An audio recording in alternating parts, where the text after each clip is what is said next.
Joining me now is Masai Ujiri, President and General Manager of the Toronto Raptors.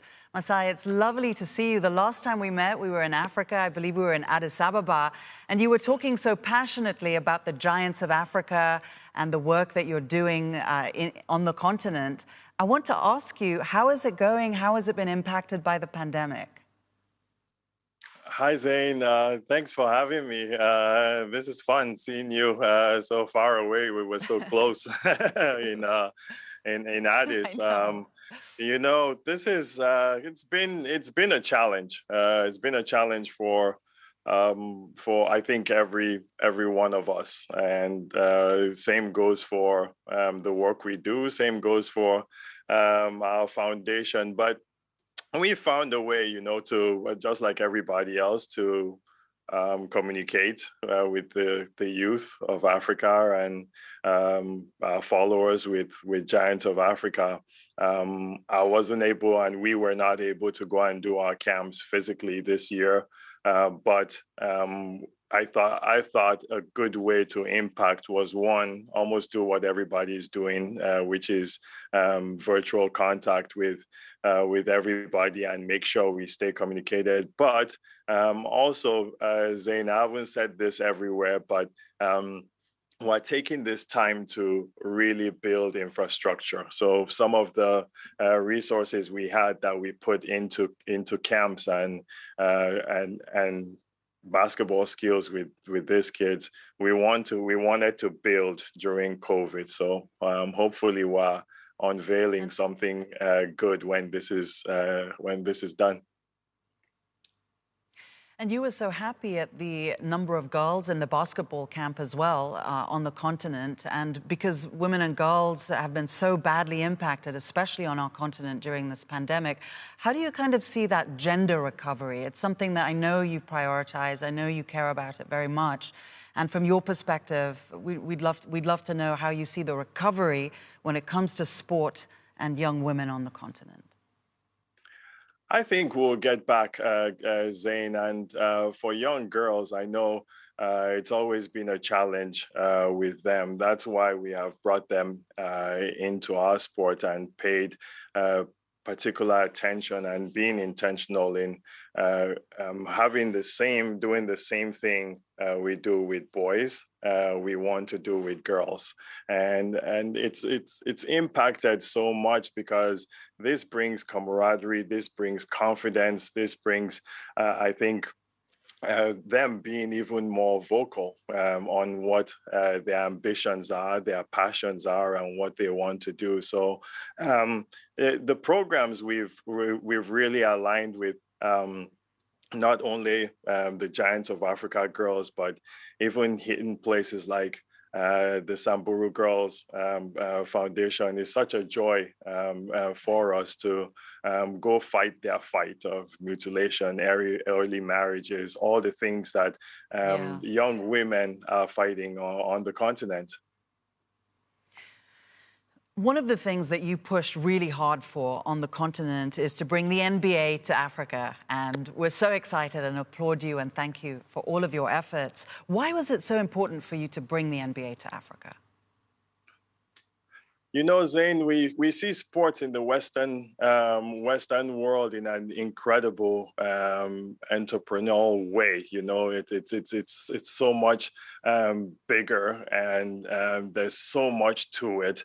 And now in Africa, we have to figure that out too. I look at the Raptors or the NBA and revenue generating talent, marketing, advertising, job opportunities, employment, all kinds of things that you look at that sports brings to us.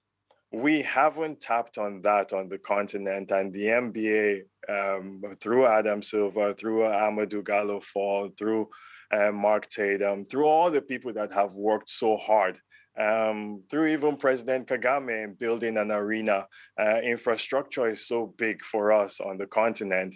We want to develop the game, where it brings opportunity for people, and they see it bigger than just something to do for leisure and fun, because we do have the talent. What about the talent in the women's space, for example? How about plans for a women's NBA league in Africa? Have you thought about that? You know, we think about it every day, and I think it's gradual.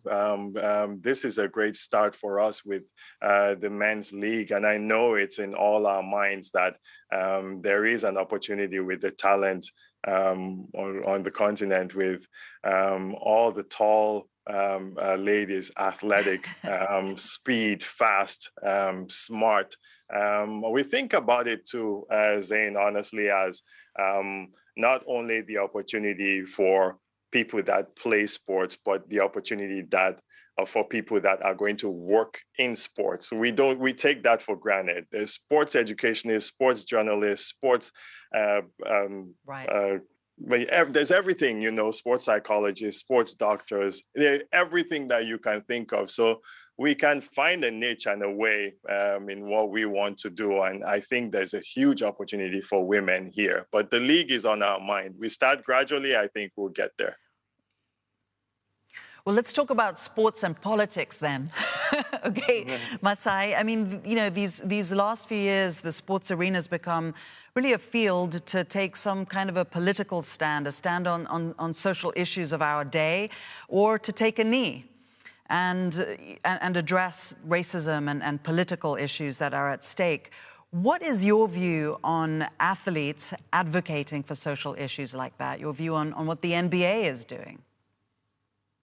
Oh, I think we have an incredible platform to be a voice out there, not only for the youth, but for people who are not even opportune to have that same voice or to speak. With what's going on around the world, I think there's something special about sports that brings people together. It even takes me back to the day when I think Drogba knelt down, you know, like in the World Cup, and called for peace, you know, in his country.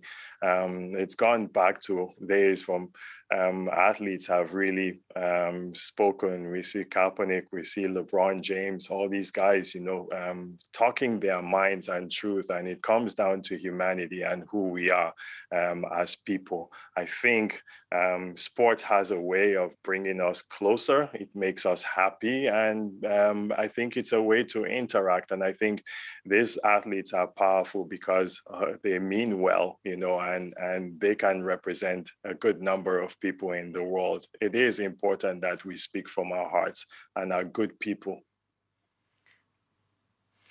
Do you think that taking the knee, taking a stand on these kinds of issues is an American thing?